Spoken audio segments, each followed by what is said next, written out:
Hello दोस्तों, इस video में हम फिल्म अवतार 2 द वे ऑफ वाटर को हिंदी में एक्सप्लेन करेंगे। पसंद आए तो लाइक करना ना भूले। दोस्तों, कहानी शुरू होती है कर्नल के मारे जाने के बाद। पृथ्वीवासी आत्मसमर्पण कर देते हैं। जैक और पेंडोरावासी सभी को वापस पृथ्वी पर भेज देते हैं, लेकिन कुछ लोग वहां रुकते हैं जो शुरू से पेंडोरा के लिए वफादार थे। उनके साथ कर्नल का बेटा स्पाइडर भी वहीं रुकता है, क्योंकि वह इतना छोटा था कि वह स्पेसशिप में ट्रेवल नहीं कर सकता था। इधर जैक को कबीले का सरदार बना दिया जाता है।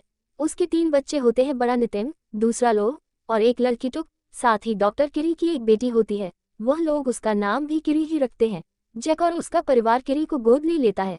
यहाँ सभी एक साथ हंसते खेलते बड़े हो रहे होते हैं। इनके साथ स्पाइडर भी बहुत अच्छे से घुल मिल जाता है और उनको अपने परिवार के जैसा ही मानता है। लेकिन जैक की पत्नी नितिरी स्पाइडर को अपने दुश्मन कर्नल के बेटा होने की वजह से पसंद नहीं करती। जैक अपने बड़े बेटे को शिकार करना सिखाता है। इनका समय खुशियों से बीत रहा होता है। तभी एक रात अचानक से नितिरी को आसमान में एक स्पेसशिप दिखाई पड़ता है और दोनों घबरा जाते हैं। और वहां शिप के उतरने से उनके जंगल में आग लग जाती है और पृथ्वीवासी तबाही करने लगते हैं। इतनी ज्यादा तबाही देखकर परेशान जैक और नितिरी टूट जाते हैं। फिर 1 साल बीत जाने के बाद पृथ्वीवासी कर्नल का क्लोन एक अवतार के रूप में बना लेते हैं, जिसमें उसकी सारी यादाश्त डाल देते हैं। लेकिन उसको यह याद नहीं रहता कि वह मरा कैसे था, क्योंकि उसकी सारी यादें कर्नल खुद वीडियो में सेव करता है जब वह जिंदा था, और वह मरने से पहले की सारी कहानी वह अपने अवतार को वीडियो के जरिए दिखाता है। इधर जैक अपने कबीले की मदद से उनके गोला बारूद की सप्लाई पर हमला करके उनको लूट लेता है। इधर कर्नल अपने साथियों को लेकर फिर से हमला करने और किसी भी हालत में जैक को पकड़ने का प्लान बनाता है और अपने साथियों के साथ पेंडोरा में बने अपने लोगों के मिलिट्री बेस पर पहुंचता है। वहां उनका जनरल उसको बताती है, हमने पिछले 1 साल में इतना ज्यादा काम किया है जितना पिछले 30 सालों में नहीं हुआ था, और हमें इस ग्रह को अपने लोगों के लिए पर्याप्त बनाने से पहले इन प्रवासियों का इलाज करना होगा, क्योंकि ये अब पहले से ज्यादा हमला करने लगे हैं, जिसकी वजह से हमको जान और माल का बहुत नुकसान हो रहा है। फिर वह जनरल कर्नल को वहां भेजती है। कर्नल उसी जंगल में उतरता है जहां उसकी मौत हुई थी। इत्तेफाक से जैक के बच्चे और स्पाइडर वहां खेलने आते हैं और वहां कर्नल और उसकी टीम को देखकर समझ जाते हैं यह कबीले के नहीं बल्कि पृथ्वीवासियों के अवतार हैं। कर्नल वहां पड़े बैटल रोबोट शूट पर अपना ही नाम देखकर समझ जाता है कि कंकाल उसी का है। फिर वह अपने सीने में घुसे तीरों को देखता है। तभी जैक का बेटा लोह अपने वॉइस डिवाइस की मदद से जैक को वहां की सारी स्थिति बता देता है। नी तेरी सारी बात सुनकर परेशान हो जाते हैं और बच्चों को बिना कोई आवाज करे वहां से निकलने के लिए कहते हैं। अब बच्चे वहां से निकलने लगते हैं। तभी कर्नल के आदमी उनको पकड़ लेते हैं और उनकी उंगलियों को देखकर समझ जाता है कि ये हाफ ब्रिड है, क्योंकि उनकी 4 ही उंगलियां होती हैं लेकिन इनकी 5 थी। अब कर्नल लोह को देखकर पूछता है कि वह किसका बेटा है, लेकिन लोह उसको कुछ नहीं बताता। और जैसे ही कर्नल किरी को मारने जाता है तो स्पाइडर भड़क जाता है। कर्नल उससे उसका नाम पूछता है। वह अपना नाम स्पाइडर बताता है तो कर्नल को पता चलता है कि स्पाइडर उसी का बेटा है। कर्नल उससे पूछता है, उन्होंने तो सबको पृथ्वी पर वापस भेज दिया था, तो तुम क्यों नहीं गए? तो इस पर स्पाइडर बताता है कि मैं बच्चा था और इतने छोटे बच्चे स्पेस ट्रेवल नहीं कर सकते थे। फिर कर्नल जनरल को अपनी लोकेशन बताता है और उसे 10 मिनट में वहां पहुंचने को बोलती है। इतने कर्नल अपनी आखिरी समय का वीडियो देखता है कि वह आखिर कैसे मरा था। अब कर्नल जनरल के आने का इंतजार करता है और उससे पहले ही जैक और नीतेरी वहां आ जाती है और फिर उनकी कर्नल और उसकी टीम के साथ लड़ाई होती है, जिसमें वह अपने बच्चों को बचा लेते हैं। पर एक धमाके के प्रेशर से स्पाइडर बेहोश हो जाता है। कर्नल उसको उठाकर अपने साथ ले जाता है। किरी रोते हुए जैक से कहती है कि वह स्पाइडर को ले गए हैं। जैक उसको गले लगाकर उसकी हिम्मत बांधता है। इधर जनरल स्पाइडर को टॉर्चर करके उन सभी का पता पूछती है, पर स्पाइडर्स उनको कुछ नहीं बताता। कर्नल को यह सब अच्छा नहीं लगता कि वह उसको इतना ज्यादा टॉर्चर कर रही है, तो अचानक से उस टॉर्चर को रोक देता है। उस टॉर्चर की वजह से स्पाइडर की नाक से खून निकल आता है। अब कर्नल जनरल से कहता है कि मुझे जानता है, मैं अपने तरीके से इससे बात करता हूँ। तो जनरल उससे कहती है, यह तुम्हारा बेटा नहीं है, और कहकर वहां से चली जाती है।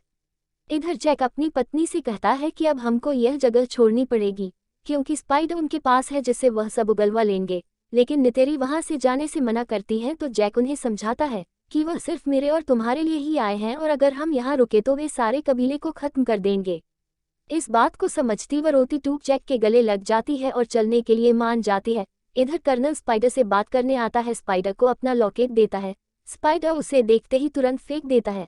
असल में वह अपने पिता से नफरत करता है कि वह जानता है कि उसके पिता ने लोगों पर बहुत अत्याचार करे और बेगुनाहों को जान से मारा है।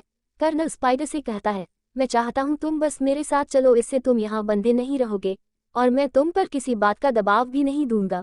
अगली सुबह जैक अपना पद त्याग करके अपने परिवार को लेकर वहां से चला जाता है और बहुत दिनों तक एक लंबा सफर तय करने के बाद मीटकाइन लीफ आइलैंड पर पहुंचता है। उस आइलैंड पर रहने वाले लोगों जैक और उसका परिवार बिल्कुल ही उलट होता है। वह कबीला आसमान की जगह पानी के अंदर का शिकारी होता है। उस कबीले के लोग जैक और उसके परिवार का मजाक उड़ाते हैं क्योंकि उन सब के मुकाबले जैक और उसके परिवार की पूंछ बेहद पतली और हाथ भी पतले होते हैं और उन सब के सामने बहुत कमजोर दिखाई पड़ते हैं। तभी उस कबीले का सरदार अपनी पत्नी के साथ वहां आता है और वह जैक से पूछता है, तुम यहाँ क्यों आए हो? जैक कहता है, हम यहाँ आपके कभी में शामिल होने आए हैं। तो सरदार उससे कहता है कि तुम जंगली वासी हो और हम पानी के, तुम्हारी कोई भी कुशलता यहाँ काम नहीं आएगी। जैक कहता है, हम जल्दी सीख लेंगे। तभी सरदार की पत्नी बोलती है, यह हमारे जैसे पानी में तेज नहीं तैर सकते। और किरी और बच्चों का हाथ देखकर कहती है, यह कोई सच्ची पैदाइश नहीं है, इनके शरीर में शैतान का खून है। तो जैक उसको अपना हाथ दिखाता है और कहता है, मेरे भी वैसे ही है और मावा ने मुझे जीवनदान दिया है, उन्होंने ही मुझको कबूल किया है और अब मैं तुम में से एक हूँ। तभी नित्री बताती है, तुम सब जानते हो कि मेरे पति ने अपने दम पर पृथ्वीवासियों को हराकर हमारे कबीले को बचाया है। तो सरदार की पत्नी कहती है, और तुम अब खुद को छुपाते फिर रहे हो। जैक दोनों को शांत कराता है। तो सरदार जैक से कहता है, मैं तुम्हारी लड़ाई यहाँ तक नहीं लाना चाहता। तो जैक कहता है, मैं लड़ाई नहीं बल्कि अपने परिवार को सुरक्षित रखने के लिए यहाँ आया हूँ। सरदार उनको वहाँ रहने की इजाज़त दे देता है और अपने लोगों से कहता है, इनको भी अपने भाई और बहनों के जैसा समझो, इनको एक बच्चे के जैसा समझकर हमारे सारे तौर तरीके सिखाओ। इन्हें तैरना सिखाओ जिससे यह अपने आप को बेकार न समझे। और फिर अपने बेटे और बेटी को उनकी जगह दिखाने को कहता है जो उन्हें पानी के अंदर ले जाते हैं। वो देखते हैं कि वे ज़्यादा समय पानी के अंदर नहीं रुक पा रहे और उनकी तैरने में उनकी बहुत मदद करते हैं और सारे तरीके बताते हैं।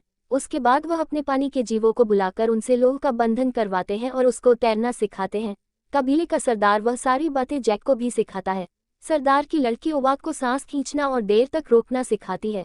वे पानी के अंदर बहुत मजा करते हैं, उन्हें एक नई दुनिया दिखाई देती है। इधर कर्नल स्पाइडर को लेकर पिंडोरा की सबसे ऊंची पहाड़ी पर पहुंचकर अपने लिए एक बेंजिश को चुनकर उससे अपना बंधन जोड़ने की कोशिश करता है, लेकिन उनकी लड़ाई में उसको लेकर पहाड़ी से कूद जाता है। तो सबको लगता है कर्नल मर गए और वहां से वापस जाने लगते हैं। लेकिन तभी कर्नल बेंजिस की सवारी करता हुआ वहां आ जाता है, वह उससे बंधन जोड़ लेता है। इधर सरदार के लड़के किरी को छेड़ रहे होते हैं, तभी नितिम और लोह उन लड़कों को बहुत मारते हैं। किरी यह देखकर बहुत हंसती है। फिर जैक अपने लड़कों को अपनी जगह पर लाकर बहुत डांटता है और लोगों को भेजकर उन सभी से माफी मांगने को कहता है। फिर वह नितिन से पूछता है कि तुमने उन सब को बहुत मारा? वह कहता है, हाँ। यह बात सुनकर उसे कहता है, यह अच्छी बात है। नितिन उनका जवाब सुनकर मुस्कुराता है और वहां से चला जाता है। उन लड़कों के पास जाकर उनसे माफी मांगता है। वह लोगों को माफ करके अपने साथ गहरे समुद्र में शिकार करने को कहते हैं। लोग उनके साथ चल पड़ता है और वहां पहुंचकर लोगों को वह एक आवाज निकालने को कहते हैं। लोग वैसे ही करता है और वह सब उसको चुपचाप वहां छोड़कर वापस चले जाते हैं। असल में वह एरिया एक व्हेल मछली के जैसे दिखने वाले टूलकुन जीवों का होता है और वे लोगों को मारने के लिए पागलों की तरह पीछे पड़ जाता है। लोग अपने आप को जैसे तैसे उसे बचाने की पूरी कोशिश करता है, पर बहुत देर पानी में रहने की वजह से लोह की सांसें खत्म होने लगती हैं। अब वहां से बाहर निकलकर लोह सतह पर आने की कोशिश करता है, लेकिन टूलकुन उसको देख लेता है और अब उस पर उसे मारने के लिए हमला करता है। और जैसे ही उसके नजदीक आता है तभी एक और टूलकुन उल्टा उस पर ही हमला कर देता है। इतने में लोहा अपनी सांसें टूटने की वजह से पानी में डूबने लगता है। कुछ देर बाद जब उसकी आंखें खुलती है तो देखता है उसकी जान टूलकुन ने बचा ली है। इसके बदले लोह उस टूलकुन पंख में फंसे लोहे के कांटे को निकाल देता है और दोनों में दोस्ती हो जाती है और फिर दोनों पानी में बहुत देर तक एक साथ पानी में तैरते हैं। थोड़ी देर बाद लोह उस टूलकुन का कटा हुआ एक पंख देखता है और उससे इशारे में पूछता है, यह कैसे हुआ? और टूलकुन उसको कोई जवाब नहीं देता। इधर किरी जैक को बताती है कि मुझे माएवा के दिल की धड़कन सुनाई देती है, क्या मैं पागल हो गई हूँ? जैक उसे समझाता है। तभी नितिन सरदार के लड़के को लाता है और दिन भर की सारी बात बता देता है। अब वह लोगों को ढूंढने निकलने वाले होते हैं। तभी लोह टूलकुन को वापस भेजकर घर आ जाता है और सारी गलती अपनी बताकर सरदार के लड़के को मार खाने से बचा लेता है, जिसकी वजह से उन दोनों में बहुत अच्छी दोस्ती हो जाती है। अगले दिन वह सरदार के बच्चों को सारी बात बता देता है और उनसे उसके कटे हुए पंख का भी जिक्र करता है। सरदार की लड़की समझ जाती है और कहती है कि उसका नाम पाइकन है और उसको उसके परिवार ने बेदखल कर रखा है, क्योंकि सभी बताते हैं कि वह खूनी है और उसने हमारे कबीले और अपने साथी टूलकुन को भी मारा है। लेकिन लोग उनकी बात नहीं मानता और कहता है वह मेरा दोस्त है और वहां से कहकर चला जाता है। अगले दिन सरदार की लड़की उनको अपने पुरखों के मंदिर को दिखाती है, फिर अपने कबीले के जीवनदायिनी पेड़ को दिखाती है जो पानी के अंदर होता है, किरी उसे अपना बंधन करती है तो उसे अपनी माँ दिखाई देती है। वो उसे गले लगकर रोने लगती है और पूछती है, मैं सबसे अलग क्यों हूँ, मेरे पिता कौन है। तभी अचानक किरी को दौरा पड़ जाता है। बच्चे उसको वापस ले आते हैं और जैक उसके इलाज के लिए अपने दोस्तों को बुलाते हैं, किंतु उनसे कुछ नहीं होता।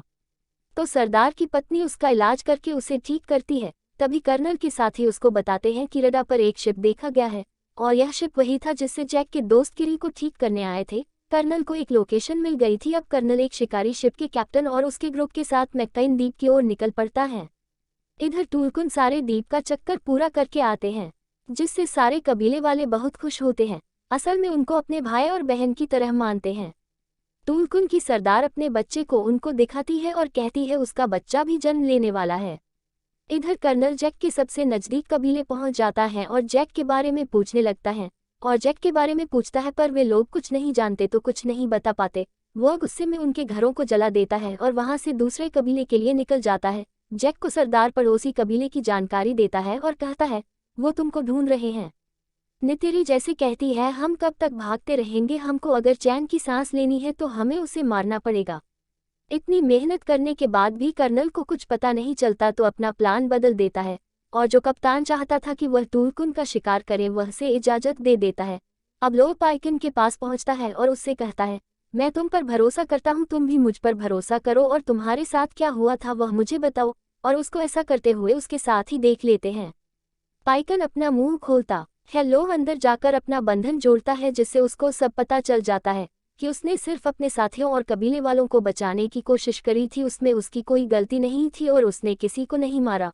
अब उस कबीले के सरदार को पता चलता है कि लो पाइकन के पास गया था, जिसकी वजह से उसको डांट लगाता है और बताता है कि टूलकुन पहले खूनी दरिंदा हुआ करते थे, अब बहुत ज्यादा मारकाट करने के बाद उन्होंने दरिंदगी त्याग दी और शांति को ही अपने जीवन का मूल आधार बनाया और पाइकन ने उनके नियम तोड़कर वापस दरिंदगी दिखाई तो उसे बेदखल कर दिया। रोवाक उसको सच बताने लगता है लेकिन जैक उसको बोलने नहीं देता। इधर कर्नल की टीम टूलकुन की सरदार पर ही ट्रैकर लगा देती है क्योंकि वह अपने बच्चे की वजह से तेज नहीं तैर सकती थी। वो सारे शिकारी व कैप्टन बड़ी बेरहमी के साथ उसको घेर कर मार देता है और उसे अपने शिप पर लाकर उसके दिमाग में ड्रिल करके पीले कलर का सारा तरल निकाल लेता है और वह बताता है कि ये तरल सबसे कीमती है और इतने से तरल की कीमत 660 करोड़ रुपए है और इसी के पैसों की वजह से ही कर्नल तुम अपना काम कर पा रहे हो। इधर कबीले वाले टूलकुन उनकी लाश के पास पहुंचते हैं। सरदार की पत्नी उसे देखकर बहुत रोती है और बताती है कि मेरी आत्मबहन थी और न जाने कितनी रिसाइकिल पूरी करने के बाद अपने बच्चे को पाया था और वह वापस आकर लड़ाई का ऐलान करती है। लेकिन जैक उनको समझाता है कि अगर तुम उनसे लड़े तो तुम्हारा सब कुछ खत्म कर देंगे और उनको भी जिनको तुम प्यार करते हो, और उन्हें ट्रैकर को दिखाकर कहता है हमको टूलकुन की जिंदगी बचानी है तो ऐसा कुछ भी उन पर दिखाई दे तो मुझको बताओ, मैं ट्रैकर्स को बंद कर सकता हूँ जिसकी वजह से उनकी जान बच सकती है। और यह बात सभी टूलकुन तक पहुंचाने को कहता है। सब मान जाते हैं। फिर जैक नितिरी को चुपके से बताता है कि वो टूलकुन को नहीं हमारा शिकार करना चाहता है। अब लो पाइकन के पास उसको सावधान करने के लिए निकल पड़ता है क्योंकि वह जानता था कि उसे कोई नहीं बताएगा। लेकिन सारे बच्चे उसे रोकने की कोशिश करते हैं पर वो वहां से निकल जाता है, लेकिन सारे बच्चे उसका पीछा करते हैं। इधर कप्तान दूसरे शिकार की तैयारी करता है। लो पाइकन के पास पहुंचता है और पाइकन पर लगे ट्रैकर देखकर घबरा जाता है और उस ट्रैकर को निकालने की कोशिश करता है। तभी सामने से शिकारी जहाज को देखकर लो घबरा जाता है और सब बच्चे वहां पहुंचकर उस ट्रैकर को निकालने की बहुत कोशिश करते हैं और वह उनसे भी नहीं निकलता। फिर लो अपने पिता को सब बता देता है। तभी जैक सरदार को बता देता है। वह सब तैयार होकर उनकी तरफ निकल पड़ते हैं। कर्नल उन बच्चों को उनके पास देखकर बहुत खुश होता है। बच्चे ट्रैकर को निकाल देते हैं और उसे समुद्र में फेंक देते हैं और खुद भी समुद्र में अंदर छुप जाते हैं और पाइकान बचकर निकल जाता है। कर्नल छोटी सबमरीन से उनको पकड़ने का आदेश देता है। कुछ देर मशक्कत करने के बाद वह सरदार की बेटी और टूक को जाल डालकर पकड़ लेते हैं। लोहा भी उनको छुड़ाने के चक्कर में पकड़ा जाता है। स्पाइडी यह देखकर उनके पास भाग आता है पर वह लोग उसे पकड़कर वापस अंदर ले जाते हैं। कर्नल उन तीनों बच्चों को ही बाहर देखकर बांध देता है और जैक को अकेले आने को बोलता है, नहीं तो बच्चों को मार देने की धमकी देता है। जैक खुद को सरेंडर करने को तैयार हो जाता है। पाइकन पानी के अंदर से लो को शिप पर बंधा देख गुस्से से पागल हो जाता है और समुद्र के अंदर पत्थरों को तोड़ने लगता है। उसको बचाने की ठान कर अपने सारे नियम फिर से तोड़कर शिप पर कूद पड़ता है और वहां सब कुछ तोड़ने लगता है। उसको देखकर शिप का कैप्टन उसका शिकार करने के लिए वहां आ जाता है और यह सब देखते हुए कबीले वाले भी लड़ाई में कूद पड़ते हैं। कप्तान पाइकन पर रॉकेट छोड़ता है और वह अपने सिर नीचे कर लेता है जिससे रॉकेट टकराकर कप्तान की शिप पर ही फूट जाता है। ऐसा देख कप्तान हैरान हो जाता है। उन सभी लोगों में लड़ाई शुरू हो जाती है और सब अपने दुश्मनों को मारने लगते हैं। इधर पानी के अंदर कीरी अपने बंधन को उनके जीवनदायिनी पेड़ से जोड़कर कर्नल की सबमरीन को तोड़ देती है, जिसको देखकर सरदार के लड़के बड़े हैरान होते हैं। शिप के अंदर स्पाइडर कंट्रोल को तोड़ देता है, जिसकी वजह से शिप चट्टान से जाकर टकरा जाता है और उसमें पानी भरने लगता है। कप्तान पाइकन को पकड़ने के लिए तार से बने एंकर को उस पर सूट करता है। पाइकन बड़ी चालाकी से उससे बचकर अपने सिर से जानबूझकर उस तार को बांधकर पूरी ताकत लगाकर को खींचने लगता है। कप्तान बड़ी मुश्किल से उससे पीछे छुड़वाता है और फिर से उस पर हमला करने की तैयारी करता है। तभी पाइकन उसकी शिप के ऊपर से कूदकर उससे कैप्टन के हाथ को ही देता है और एक झटका देकर उसका हाथ ही अलग कर देता है, जैसे कप्तान ने कभी उसका पंख काटा था। कप्तान के मरते ही उसका क्रू लड़ाई रोक देता है और वहां से जाने लगता है। अब कीरी जैसी है सतह पर आती है। कर्नल उसे पकड़कर शिप के डेक पर ले आता है और उसको बांध देता है। टूक उसको देख लेती है तो सरदार की लड़की के साथ उसे बचाने वापस चली जाती है, लेकिन वो टूक को भी पकड़ लेते हैं। शिप की दूसरी तरफ कर्नल नेतियाम को भागते गोली मार देता है। बच्चे बड़ी मुश्किल से टापू पर ले आते हैं और वह बच नहीं पाता। नीतेरी उसको मरा देख पागल के जैसे चीखने लगती है और बहुत रोती है। तभी कर्नल जैक के वॉइस डिवाइस पर बात करता है और उसे बताता है कि उसकी छोटी बेटी उसके पास है। तो जैक नीतेरी को बोलता है कि हमें अपनी बेटी को बचाना है। नीतेरी अपना धनुष उठाकर अपने बेंजियम पर बैठकर शिप की तरफ उड़ जाती है। जैक शिप पर चुपचाप पहुंचकर धमाका कर देता है, जिससे वहां आग लग जाती है। नीतेरी वहां पहुंचकर बहुतों को मार डालती है। उसका ये रूप देखकर स्पाइडर भी डर के मारे छुप जाता है। इधर जैक टुक को छुड़ा लेता है और कर्नल कीरी के गले पर चाकू रखकर उसके सामने आता है और कहता है, तुम नहीं चाहोगे कि आज तुम्हारी एक औलाद और मर जाए। कर्नल उसे हथियार रखवा देता है। स्पाइडर कर्नल को ऐसा करने से रोकता है, पर वह नहीं मानता। तभी नीतेरी स्पाइडर के गले पर चाकू लगाकर कीरी को छोड़ने को बोलती है और कर्नल उसका ऐसा दिखाता है जैसे उस पर इस बात से कोई फर्क ही नहीं पड़ा। तभी नीतेरी कर्नल से कहती है, लड़के के बदले लड़का, और स्पाइडर की छाती पर चाकू मार देती है। कर्नल तुरंत कीरी को छोड़ देता है। अब सब वापस जाने लगते हैं। कर्नल कहता है, मैं अभी भी नहीं रुकूंगा और वापस आऊंगा और तुम अपने पूरे परिवार के साथ सारी जिंदगी डर में जियोगे। इतना सुनते ही जैक उस पर हमला कर देता है।